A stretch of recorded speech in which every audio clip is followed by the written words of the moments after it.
FIFA U17 jahon chempionatiga muhim tayyorgarlik bosqichlarini o'tayotgan O'zbekiston o'smirlar terma jamoasi navbatdagi o'quv yig'in mashg'ulotlariga 2-iyun sanasidan boshlab Toshkentda jamlanishadi. Ushbu yig'in jamoaning jahon miqyosidagi nufuzli musobaqaga puxta tayyorgarlik ko'rishidagi muhim bosqich hisoblanadi. Yig'inning ilk bosqichi Toshkentda bo'lib o'tadi va bu davrda futbolchilarimiz jismoniy holatini tiklash, taktika va texnika bo'yicha ish olib borishadi.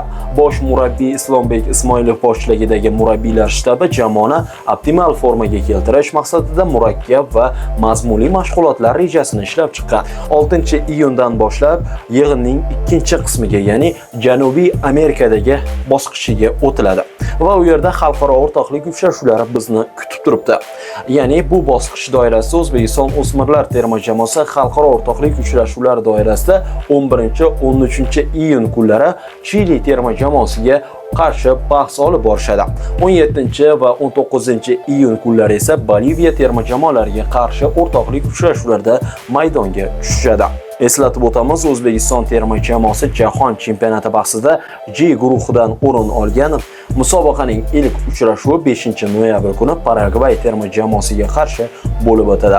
Bizni kuzatishda davom eting. Eng qaynoq yangiliklarni sizning e'tiboringizga taqdim etishda davom etamiz.